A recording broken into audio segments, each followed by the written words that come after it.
Hey everybody, welcome to the book launch of The Sneezing Toucan. I'm just absolutely stoked. My heart's pounding right through my toucan shirt. Um, I'm just so excited. I see you guys are checking in and making some comments, and that's great. I'm just thankful for everything that's taken place up till now. Um, for I mean, everybody here knows me. I don't really need a whole lot of introduction, I guess. But this has been a long time. I'm sorry, long time coming, and I'm just super thankful to so many folks who've kind of helped me along the way. So anyway, man, it's just been an incredible journey, really. Started a lot of years ago, and not like 30 or 40 or 50 or nothing like that, but probably close to 20 years ago. I met this woman. Her name was Barbara Glanz, and Barbara, she's an international consultant, and I went to this conference where she was teaching, and it was a 2.5 day conference, and this last half day was kind of open. I didn't really know where I was going to go and what I was going to do at the conference, and so I walked by this salon that you do at some of these big conference centers, and there's this big sign outside, and it said, "Escape your cocoon and fly free. Let your creative spirit soar." And I thought, wow, that's really funky and new age. But there was a quote right by the door, famous quote by Abraham Lincoln, and I read that. And then just inside the door, there was another quote by JFK, and I read that. And there was another quote by Mahatma Gandhi, and I read that. And then before I realized it, I was in the room. And there was people buzzing around, and of course that was all by design. And Barbara introduces herself, and I have to say, from that moment on to here I am, 30 years later, and that training in that that half day training was just incredible. It was some of the best training I've ever had in my life. Barbara was she's just an extraordinary woman, and you really need to go on her website, Barbara Glanz, Glanz. She's, like I said, she's just this international consultant, and she really touched all of us that were there, and she challenged us to go back to our workplaces and do something. So we to do something in the workplace more positive, and so this is back in the 90s, and so anyway. I had this, I was leading these teams, and next thing I know, I thought of Barbara, and I thought, well, maybe I need to do something for my team leaders and facilitators. So I sent them a birthday quote, and I started, this little poem ran through my head, and I sent it off to this guy, and thought kind of weird about it, but he called me up, thanked me for the birthday wishes and the poem. And so the poems started happening, and the poems started happening. The one led to 2, led to 10, 20, 30, 40, 50. And then the stories started happening. The very first story I wrote is called "The Alligator's Red Shoes." And so some people are wondering, well, why didn't you do that first? And so I said, well, I really had a nudge, if you want to call it, about doing the Sneezing Toucan first. So anyway, it just started getting some ideas. They come from everywhere. The Sneezing Toucan. That was just a couple of commercials that happened to be just back to back. And yes, one of them was a Fruit Loop commercial, but the very next commercial that came was an allergy commercial. And so, that's kind of funny, a sneezing toucan. And so I went right over to the computer, and I just started typing. And the next thing I know, I had banged out this story. And I just sat there, just kind of like The Alligator's Red Shoes and some others that I've written. They just sat there for a number of years. And so next thing I know, here we are years down the later. I've written over 500 poems for friends and family, and started a little side business as well. And then I'm going to have to, every now and then, I got some cheat sheets and cheat notes, and I'm going to pause every now and then to take some questions and comments that you may have. But that's where it all started. It started with Barbara. It started unlocking something inside of me, and just started writing. And so that's how that all happened. Some people have asked, well, Jim, why didn't you do this years before, right after you wrote it? Why didn't you try to get published? And she said, well, it's a very arduous process, and it's very hard to break in. And so unless you've got an agent, or you just happen to be, that one in a million author, like that Harry Potter woman. So anyway, and then life happens. I work shift work a lot, and so, you're raising two girls. It was just, it's just life, and it passes by so quickly, as many of you are well aware of that. And so here I find myself years later, and there was a lot of friends, family, people that had passed away, not necessarily during this COVID year, but in the last 2 years, and it's really got me to thinking, Jim, what are you waiting on? What are you waiting for? So I decided that I'm just going to start this process again. And a good friend of mine, Beth Hess, I don't know if Beth is on yet today or not, but she's an extraordinary teacher. She's down in Florida, and she wrote this amazing book. It's called A Better You, E-W-E. And so I asked her, I said, how did you get that published? And so she introduced me to David Tulloch.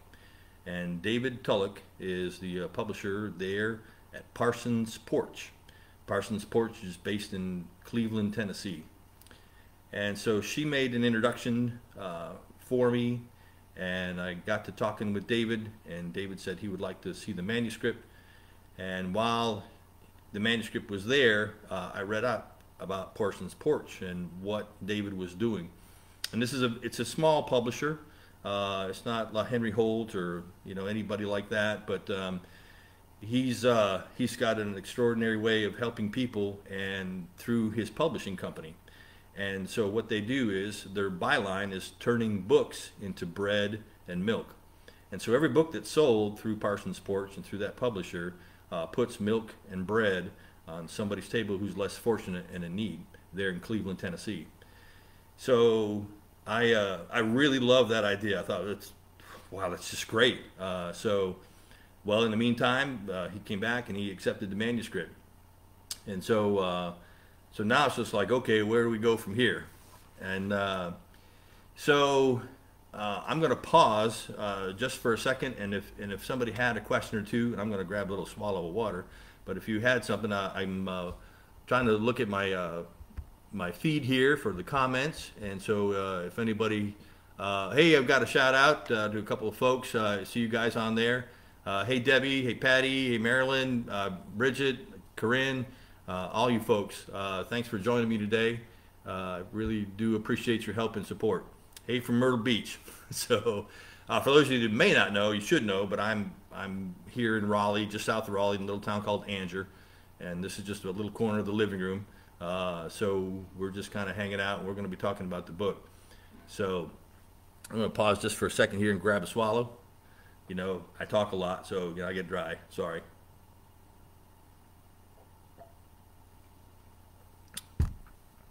All right. So anyway, so we started this conversation. Oh, okay. I got a question from Bridget.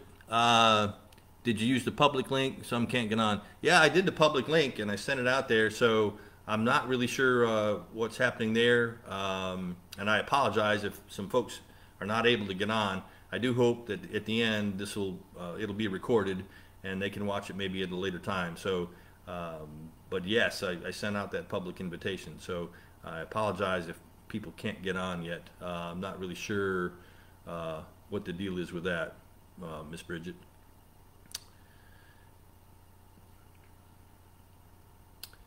So I've been a member of the Society of Children's Books Writers and Illustrators, SCBWI, for probably 15 years now. And when I talked to David about the manuscript, after he accepted the manuscript, I said, well, what about illustrations? So David said, well, we're not a big publisher. We don't have in-house illustrations. He said, you're going to have to find your own illustrator. I was like, wow, there's a pretty big, giant hurdle I'm going to have to jump across. So wasn't sure exactly how to go about doing that. So I went to my SCBWI website, and there in the Carolinas, you could click on a list of illustrators, and they had examples of their work. So I started going through all the different illustrators and examples of the work, and anything that made me laugh, I wrote it down. And I contacted that individual. And so I asked them, hey, would you be willing to take on a project? I've got this manuscript I'd like to work on. It's called The Sneezing Toucan. And almost every person was just like, hey, I've got too many other projects right now, thanks. Why isn't your publisher, providing the illustrations, kind of thing? Or, hey, you've got to go talk to my agent, all those kinds of things. So all these different roadblocks kept popping up until Miss Samantha came along. And so I made an introductory letter to Miss Samantha. And, hey, Andy, I see you out there. Thanks for checking in. And so we started this correspondence back and forth, and it was over a period of several weeks. And Samantha does send her apologies to all of you. She really wanted to be here for the launch and join me as like a co-host, but she unfortunately was not able to do that. So I hope you get a chance to maybe go to her website, see some of the books. She's published over 100 different books. And I was just thrilled when she said, send me the manuscript for The Sneezing Toucan. So during this whole process, I want to tell you that this manuscript has changed many, many, many, many, many times. And so when she got a hold of it, I didn't hear from her for a couple of days. And I was just like, dang. I said, maybe I scared her off, or maybe she's not that interested. Well, 2 days later, Samantha comes back and she's got my manuscript, and it's completely edited. She's an English teacher, and she also teaches art, and so she had completely dissected and just did all kinds of great stuff with the manuscript. And so we whittled away at it. I made some changes. We did all the adjusting and editing and all that kind of stuff over a period of time, and then finally we said, hey, we think we've got a finished product. And she said, any illustrator would be love to get this book. I said, well, I don't want any other illustrator right now. I want you. Would you be willing to take on the project? And so she agreed to do that.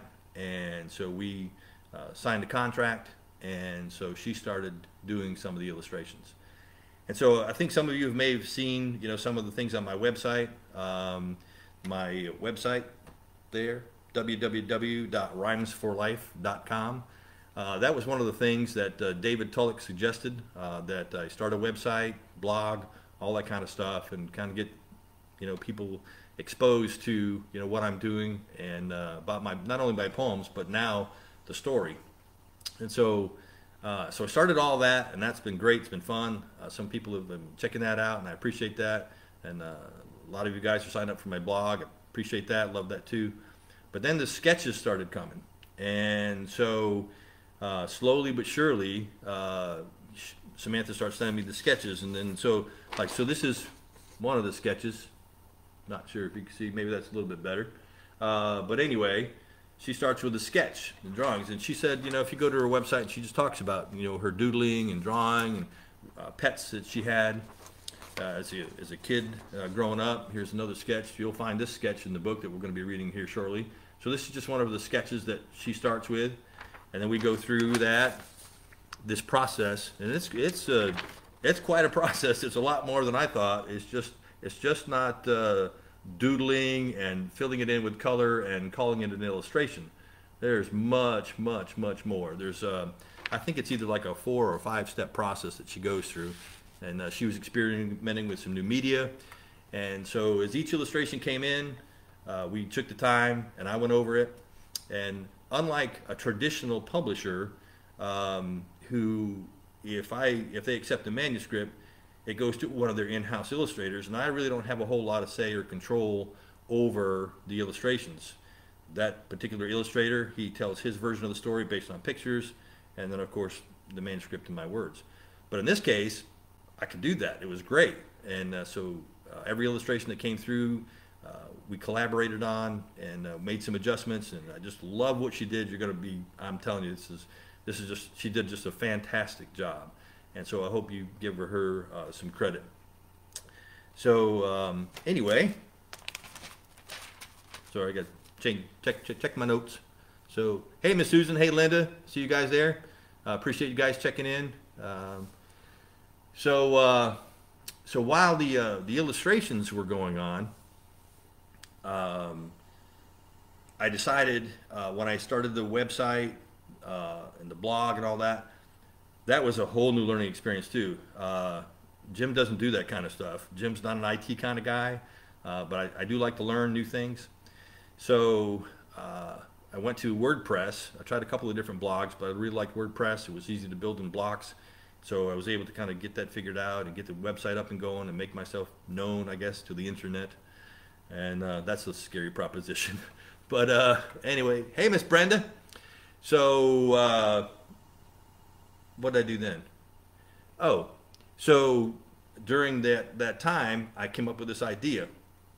I said, what if I said I can get some more kids involved? Because that's what I really wanted to do.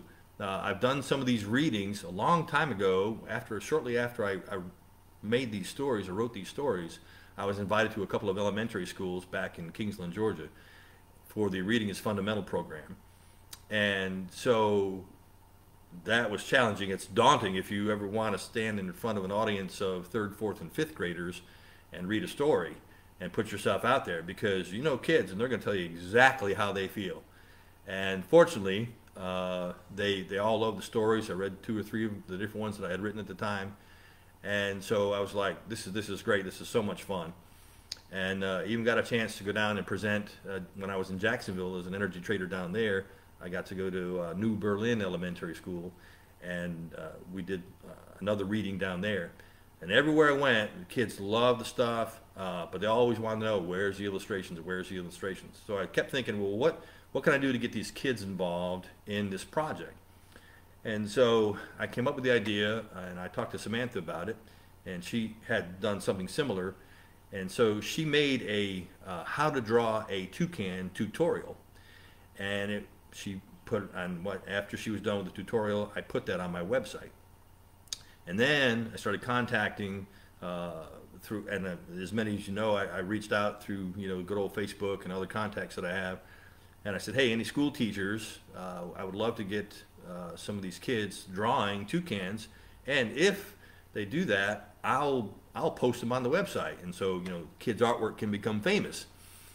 And so anyway, so I had some family friends, they participated, and I want to thank personally Stacy. Stacy was she's one of my friends out there, and her husband Larry, they're out there in Indiana. She was the first ones to come up with some drawings her kids did, grandkids did. And so I posted those, and then it started rolling. I got a couple of elementary schools going, and so I told the kids, I said, if I get enough of these entries, I'm going to have a little contest, and we'll see who has the best drawings, and I'll give them a signed copy of my book. And so I've had 3 elementary schools participate.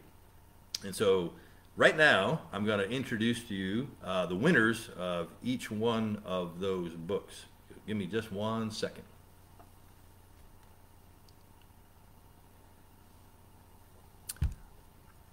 All right, so before I do that, if you have a question or a comment, I'm just going to pause here for a moment, because as I've been practicing this week, this is weird stuff here, because I'm talking to this laptop and I can't see anybody out there, but I know during my testing this week, I know how it's coming across, and I appreciate that, but I don't want to just sit here and talk for 2 straight hours either, and I do want to make a pause every now and then and see if you guys had any questions. So I'm going to take about 30 seconds in the feed and just pause here, and then if you got a question, go ahead and ask, and then I'll show you these kids. I'll show you the winners.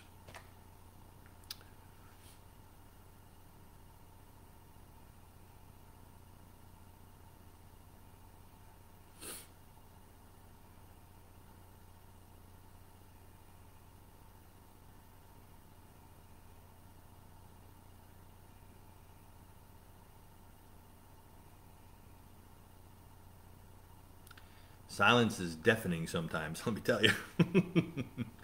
Oh, all right. Hey, there's Bailey. Hey, B. Thanks for checking in. I love you to death. Bailey hasn't got her copy yet. Just as a quick side note, the publisher graciously gave me 2 copies to have. And so, because Bailey was my #1 daughter, Bailey got copy #1. And Kylie, my other daughter, and Harper's mom, she got copy #2. So she is looking for that book. So I hope you get it today, B. If not, sometime real soon.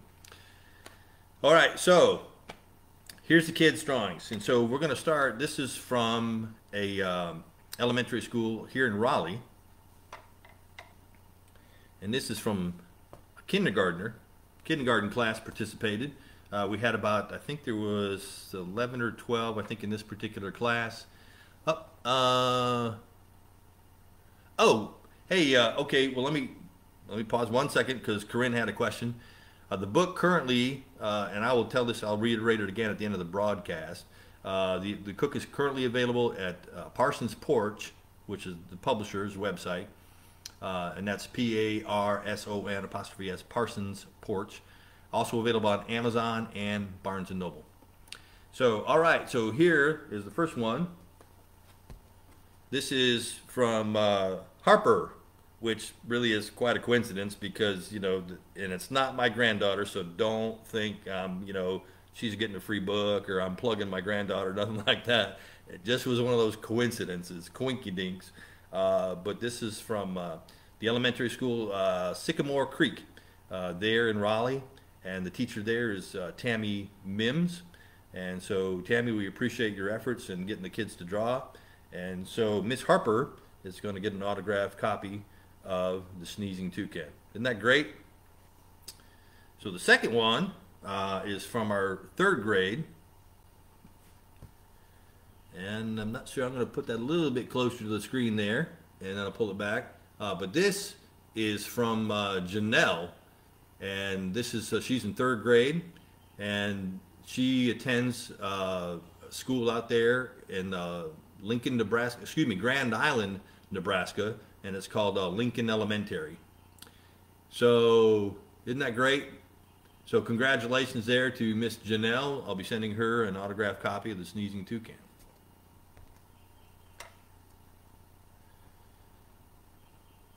All right. So then we had I had so many participants from this next school. Not really surprising. It's Dixon Road Elementary. It's where, yes, my granddaughter goes. And the art teacher there, Miss McIsaac, she did a phenomenal job. She got, I think, every 3rd, 4th, and 5th grader in that class, in those classes, to participate and to draw a toucan. I had a heck of a time trying to pick a winner, and so I couldn't just do one. So I did one for 3rd grade, one for 4th grade, and one for 5th grade because there was just so many. So the first one is here. This is Peyton. Miss Peyton's artwork. She's in 3rd grade. 3rd grade. That's pretty fantastic. Look at the beak on that guy. Did an awesome job. Awesome job, Peyton. So again, Peyton from Dixon Road, she's going to get an autographed copy of The Sneezing Toucan.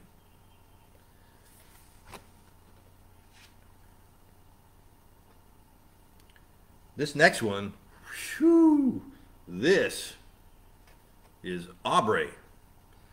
Aubrey is in 4th grade at Dixon Road. Look at the colors on that. Isn't this great? Yeah, I know. I mean, these kids, I see some of your comments there, and I just was like, wow. Seriously? Many of you saw the video that I posted, but you didn't get a chance to see some of the artwork really up close. But let me tell you, it was a struggle to say, okay, you know, someone's got to win, and, you know. But anyway, so what I'm doing is after, and, well, I should say, well, hang on a second. Let me finish. So yes, so Aubrey's in 4th grade. She just did a fantastic job. I love the background. The colors pop. Unbelievable job. So congratulations to Aubrey, 4th grade, Dixon Road. And the last one, this, 5th grade, Dixon Road Elementary. This is by Millie. So Millie's going to get an autographed copy. I love the beak on this bird. Probably, if I had to say, probably one of the best beaks that I saw that was drawn of all the artwork. And so 5th grade. So I do want to give a shout out to Kathy, because she was the one that pointed out to me. She said, I don't know how you can do, you know, one winner from each school, just because, you know, look, you've got all these different artistic abilities from kindergartners to 3rd grade, 4th grade, 5th grade. And I said, you know, that's a great idea. And so I thank my wife for that idea. So Miss Millie, 5th grade, Dixon Road, she'll be receiving an autographed copy of The Sneezing Toucan. So then, so what I'm going to be doing besides the kids getting the books, I'm also donating a book to all the school libraries. And I've had already some invitations to come out and present the book to the classes. We're still kind of doing this COVID thing, and so I'm not exactly sure if I'm going to be able to do that by the end of this school year. I really hope so, but if I don't, that's okay. The Sneezing Toucan's not going anywhere, but I'll be able to get back in the schools and do some reading to the kids, and I'm super excited about that. So if anybody is out there in the internet land watching, and you've got a school and you'd like me to come and read, I would love to do that and present some copies of the book, The Sneezing Toucan, to the schools. So can't wait for that to happen. Again, just a big shout out to I forgot Miss Susan Boland. She did the folks out there in Nebraska, and I don't want to neglect her. Like I said, Tammy Mims did the ones out there in Raleigh, and then Miss McIsaac was the art teacher, and had all those kids participate there at Dixon Road. So there you have it. Didn't they do a great job? I mean, kudos, right? So I can't wait to give the kids the books. I'm not sure how that's going to work yet, because, you know, like I said, some of us aren't allowed in the schools yet, but they're going to get those posters and a book, and they just did a great job. And I'll be posting those on the website, and so big shout out to the kids. All right, so let's see. I'm just glancing at my notes. I got to figure out where I'm at. So forgive me for doing that. All right. So I'm going to pause again just for a minute. And again, if you guys have any questions or comments, please don't be afraid to chime in. Like I said, I've got my feed rolling, and I see some of them there, and just it's great. So I just thank you all. Really, I really can't express to you what I feel. I really can't. I just have so many people I could thank, and I would surely miss somebody. But man, this has just been, it's been fun. It's been great. It's been nerve-wracking sometimes, waiting for the books to come. So getting back to the illustrations, so one by one they came in, and finally we had a complete set. And so, because I'm still, and it was funny because the way that Samantha was illustrating, she didn't start with like the cover and go to page 1, 2, and, you know, nice and orderly like some OCD folks I know. She kind of hopped around, skipped around. They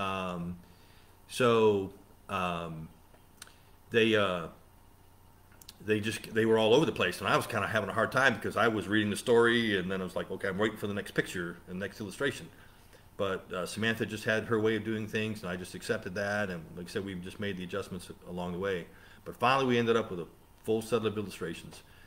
And so this took approximately, I think I started this, I don't remember exactly when I started the website, maybe August, September time frame.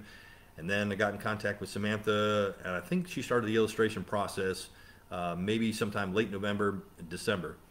And so it went all the way through January, parts of February.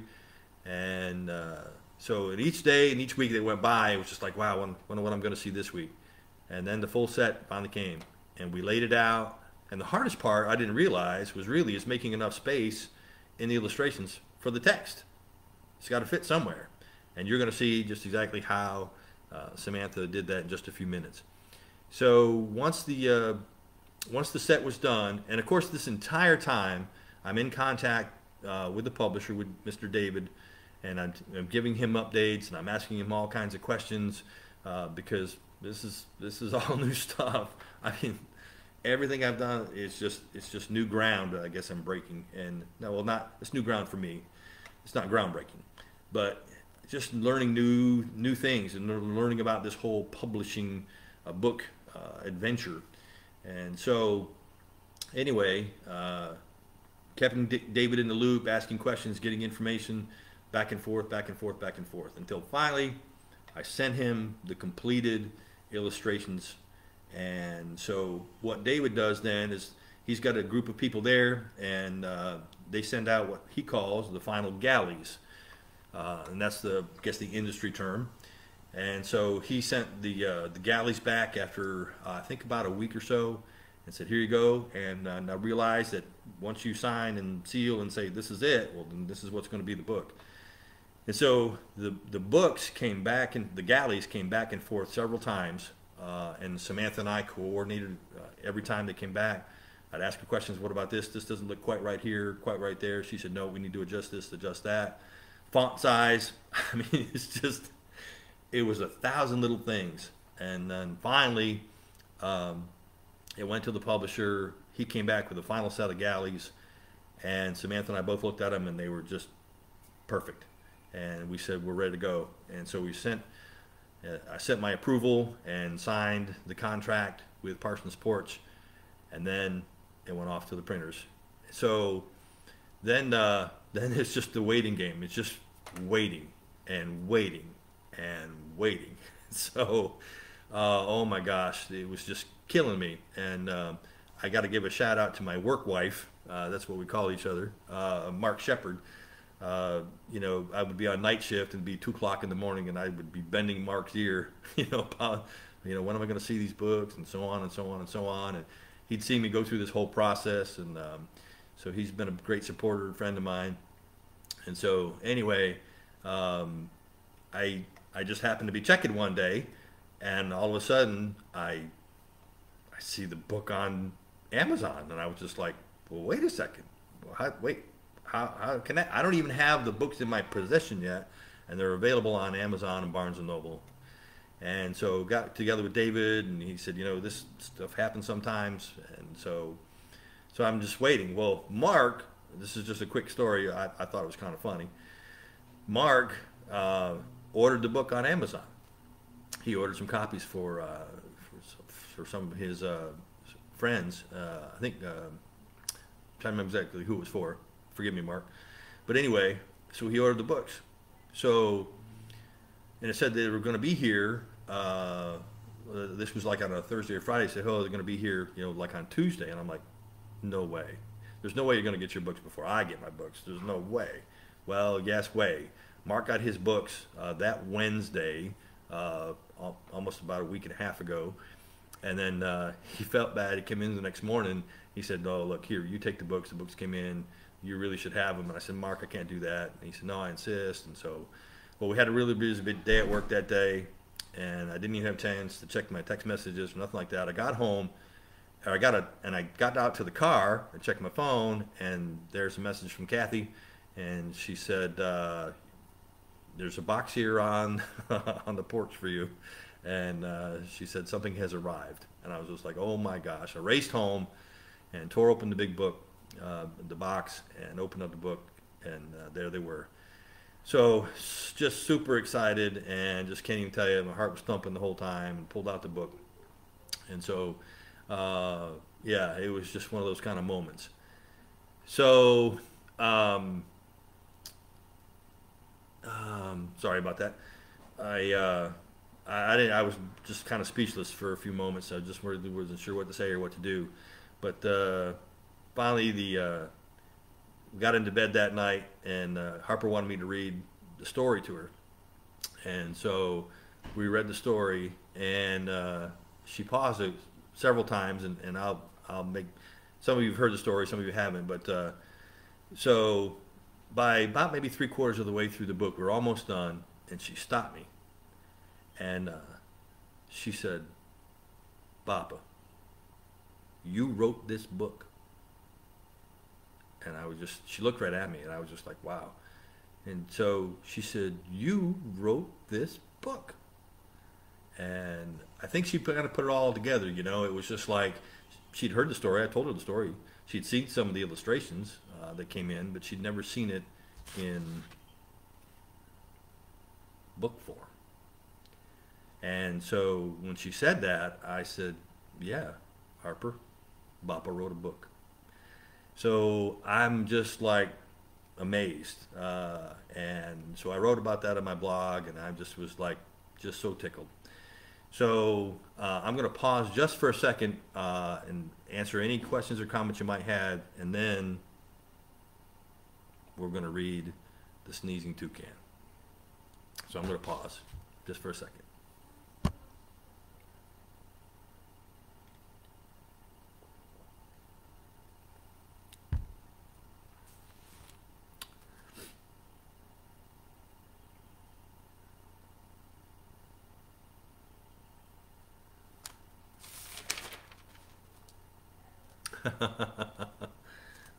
You guys are killing me. Thanks. It's whew, yeah. It's been. Sometimes I get a loss for words.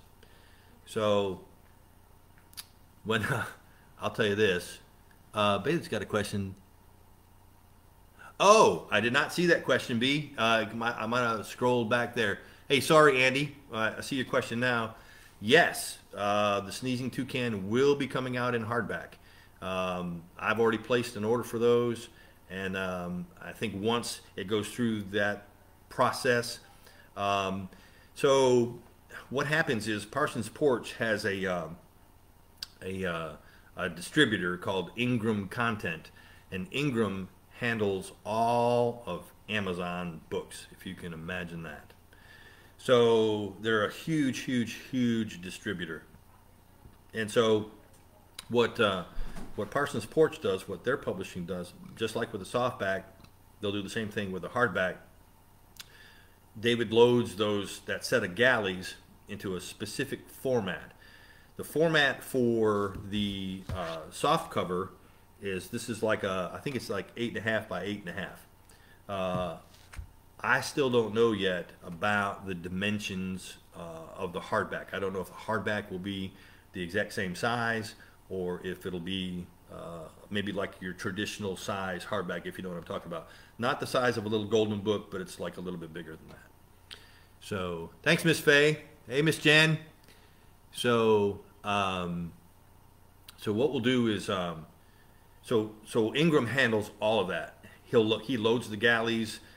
And so what happens is, and see, I didn't realize a lot of this stuff. This is, like I said, this is all brand new to me. Back in the day, when you wrote a book, and if the publisher says, yes, we like your manuscript, we'd like to publish it. And so they put all that stuff together. They send you an advance on your books, and then away it goes. And then you had so much money up front.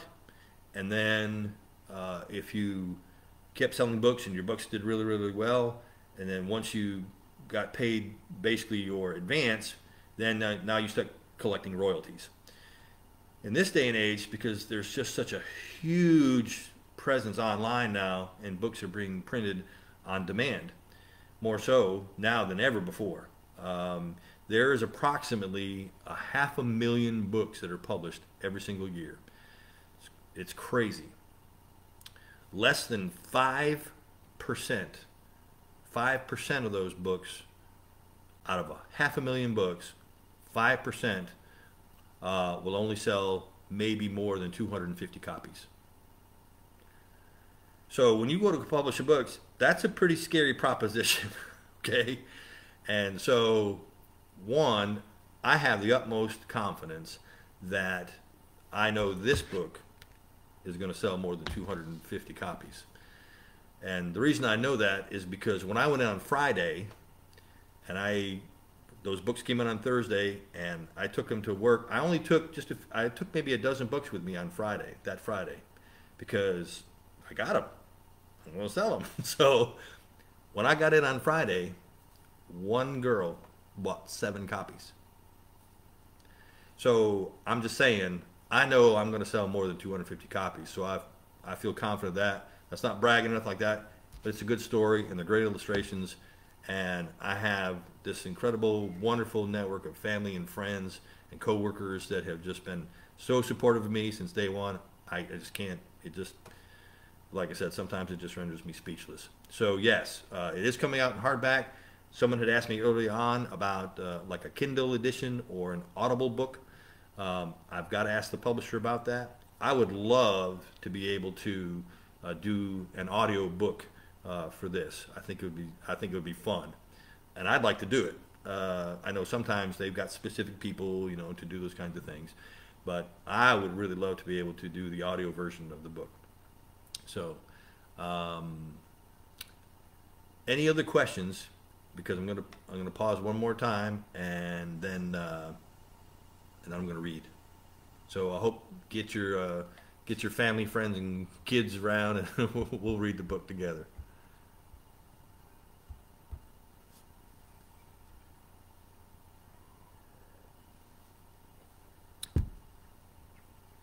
I thank you so much for your time today. I didn't know how much time to block out. I put 2 hours on there.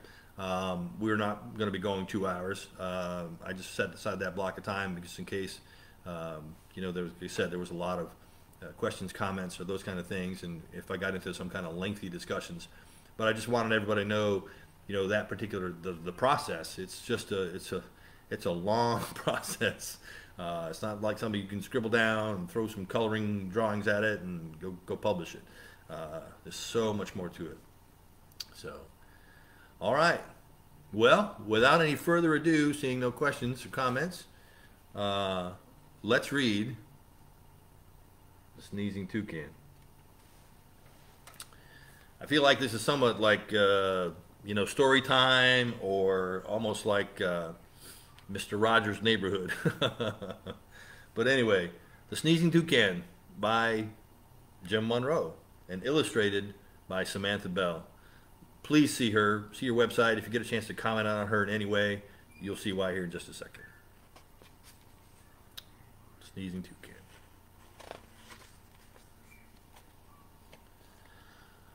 All right. Another Saturday morning, and I was riding my bike, headed to town with my hair on a spike. I really wanted to find just the right pet, and hoping my mom would not get upset.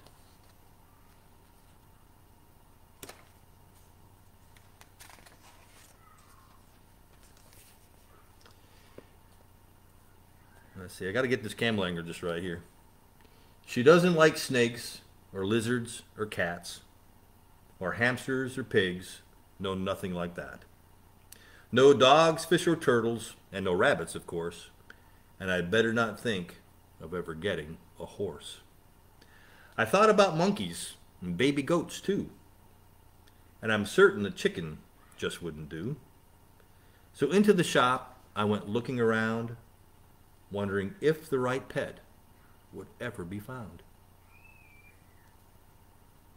Rabbits.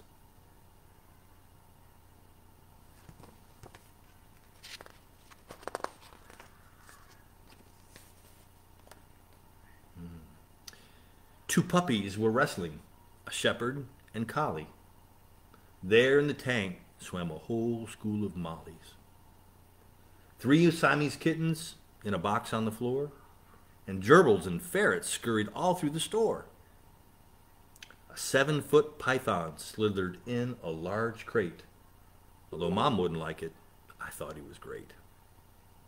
Then I noticed a cage sitting way in the back. Inside stood a bird whose feathers were black.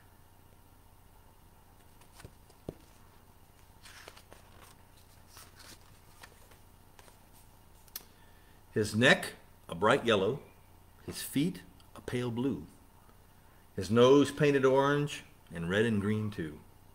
What a beautiful bird, I said to myself. I wonder why he's back here on the shelf.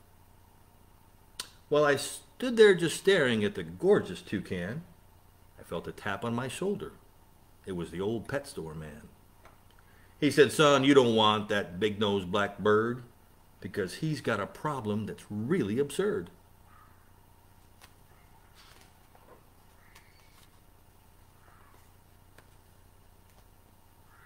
In fact, he does something you just won't believe.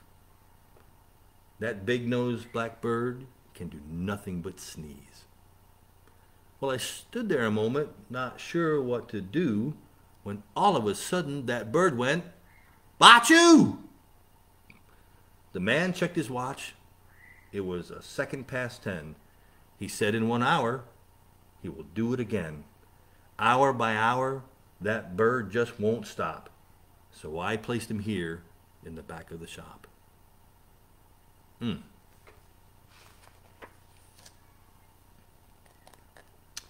I've tried every cure, from far and from near, but he keeps right on sneezing. It's been over 2 years. Bottles and bottles of pills, big and small, and as far as concoctions, well, I've tried them all. That man rambled on for 30 minutes, I bet, about potions and lotions and trips to the vet. Well, I thought, and I asked the old man, "How much do you want for that sneezing toucan?"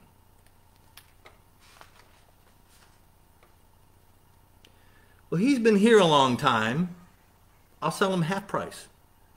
And the cage will be free, but take my advice. At night you will want an earplug or two." And when he had said that, the bird went, "Hachoo!" I glanced at the clock that hung over my head. Just after 11 is what the hands read. So I paid for the bird, and I tied the cage to the bike, and hoping a toucan was something Mom likes.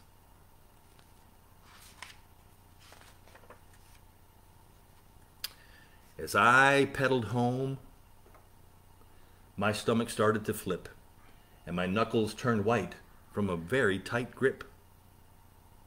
I walked in the kitchen, set the cage on a chair, and Mom stopped in her tracks and started to stare. "Well, I got him half price, and just look at that beak. With all of those colors, he sure is unique. He's got one small problem, and it's not a disease, so don't be surprised when you hear his big sneeze."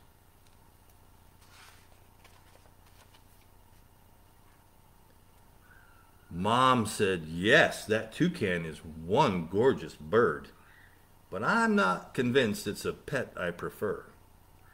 But I will be fair, and I'll give you 3 days, and if he can quit sneezing, then I'll let him stay." The grandfather clock started chiming a tune. The toucan sneezed loudly. It was just after noon. Mom said hearing him sneeze can be quite a shock, but it's still not as loud as those bongs from the clock.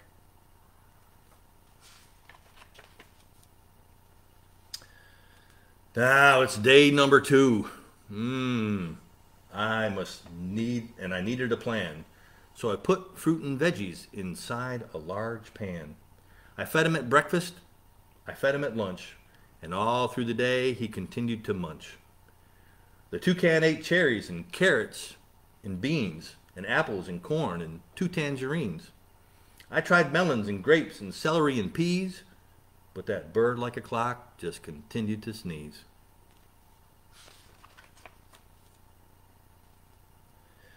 Oh, as I crawled into bed, I heard my mom say, "If he still sneezes tomorrow, you know he can't stay.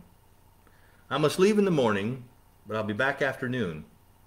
You'd better think of a cure, and it better be soon."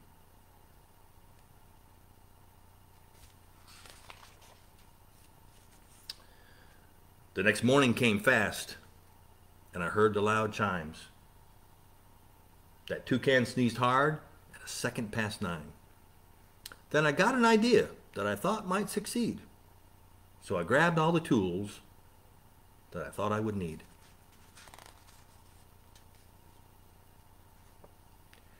I found the brass key and I found the brass key and I slid it into the lock and removed every chime from the grandfather clock. I made a shelf for the cage, and the toucan looked great.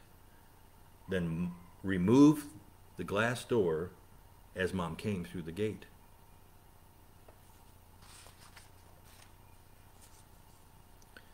She came through the hallway and looked at the bird, and her mouth opened wide, but did not say a word. Well, the bongs were much louder compared to a sneeze, so I took out the chimes, and I thought you'd be pleased.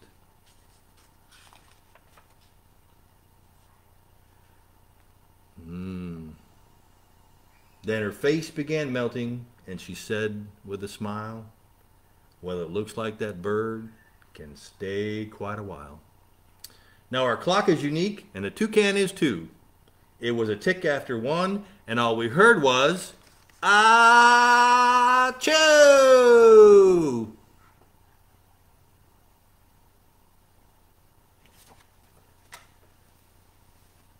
That's the Sneezing Toucan.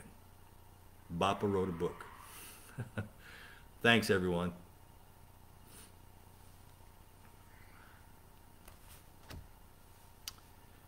Oh my goodness. So, if you'd like a copy of the book, you have some options. Obviously, you can go to Parsons Porch, the publisher's website. It's listed there. You can go to Amazon.com. It's listed there. And if you go to Barnes & Noble, you'll also find it there. Thank you. Thank you for all your comments. Oh my gosh. Thanks, Andy, and everyone else. Now, you can order the book directly from me. I have a big box of books and would love to sell them to you if you'd like an autographed copy. You certainly don't need to have that, but if you do want one and you want to order it from me, if you happen to know my phone number, just text me and you can get a book, and I'll make sure that you get it. If you would like to order it through me and you don't have my phone number, here is my email. It's just like the website, Rhymes for Life at rhymesforlife.com. It's rhymesforlife@gmail.com. And that's RHYMES, the number 4, life.com. Rhymes for Life, not .com, rhymesforlife@gmail.com. Write me a note. Tell me how many books you'd like. There's 4 ways that you can get the book or pay for the book. I take, obviously, checks, cash, PayPal, and then I just started Venmo.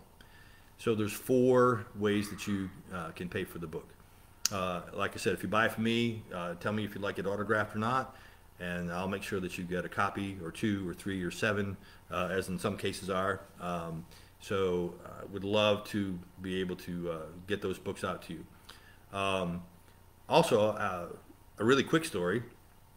When I first checked the book, there's a place on the Amazon website that you can go to. It's called Author Central. And when the book initially launched, my book was ranked, I believe it was 1,475,322, something like that. And so, because some folks have obviously already purchased the book and so on, and I think it was 3 weeks later after I just checked it, I think maybe yesterday, the day before, it had moved all the way up, I think, to under 250,000. So screamed way up, and I hope it stays there. I don't know if it'll be a top 100 ever, because it's hard to compete with Dr. Seuss and the pigeon that did all those kind of funky things. Love those books. But anyway, listen, just by doing this, I'm happy. I'm ecstatic. It's been a success already, and so I just love you guys. I appreciate your time today. Yes, thanks, B. You can. These are all the different ways that you can acquire the book. I'm going to wrap it up here in just a few minutes. And if you've got any other comments or questions, please. I'm just going to open up the conversation just for a little bit longer. and I realized looks like the feed. I think my feed is frozen here for a little bit, but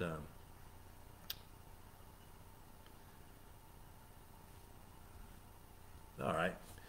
So I'll just take any if anybody's got a question. Hey, Miss Lucille, I see you there. I'm so glad you're here. All right. Well, thanks, Corinne. I appreciate that. Thank you so much. And I see you too, Miss Susie. So thank you guys so much. I think I'm just going to end it here, and I'm going to be able to post this again. If you're interested in the book, Barnes & Noble, Amazon, Parsons Porch, and through me, they are $16.95. I don't think I even mentioned that. They're $16.95, and then I'll let you know, and you'll be seeing the announcement when the books come out and on hardback. I would estimate the time somewhere between the next 3 and 4 weeks. It's anybody's guess. But once they become available in hardback, I'll certainly let everybody know. And I believe once they're available to me on hardback, they'll also be listed there on Amazon and the other places in hardback as well. So, all right.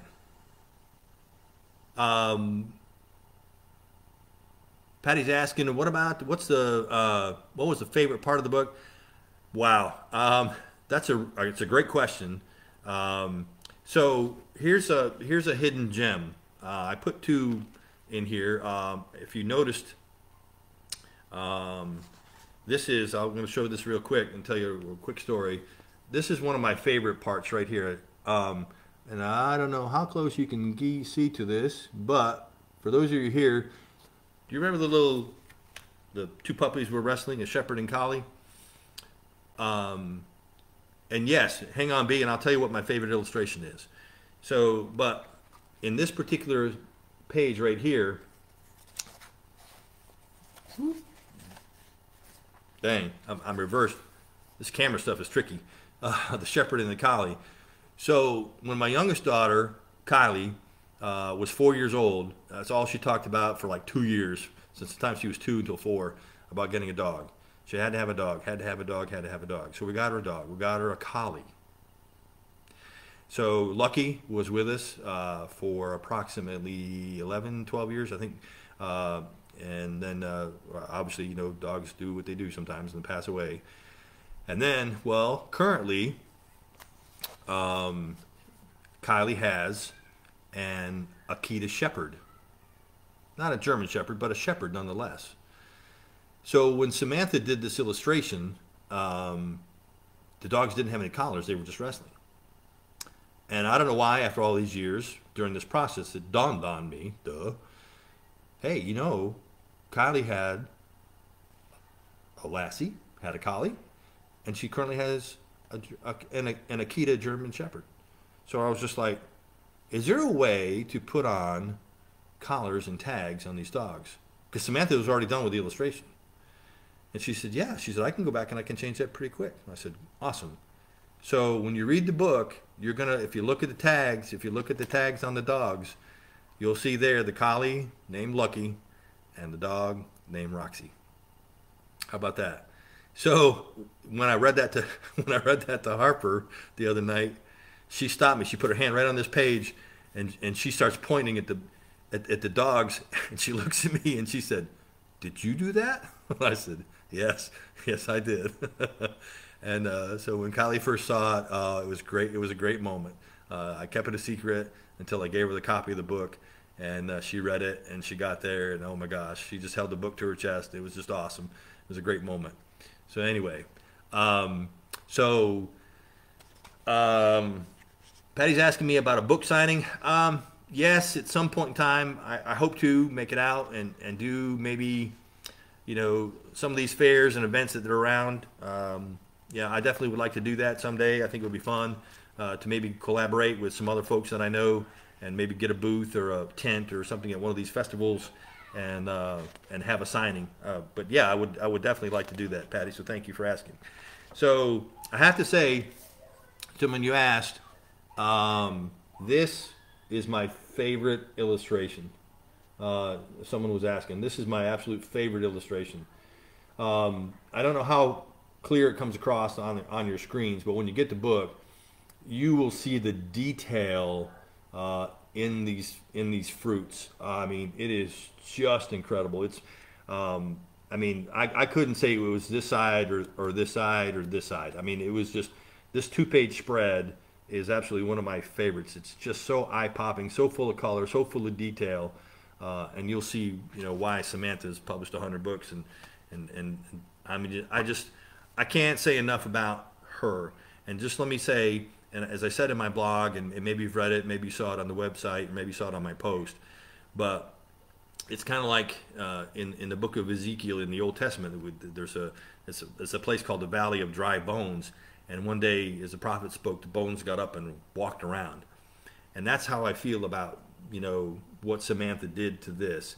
She took those words and sentences and phrases and paragraphs and the story, and then she breathed life into that. I mean, she added the muscle, the sinew, the faces, the expressions, everything that you see. She brought this to life. And someone said, well, you know, it's really your book. And I said, no, it's our book. Without these illustrations, you know, it's just a story to be read. But when all those kids asked all those years ago, where's the illustrations?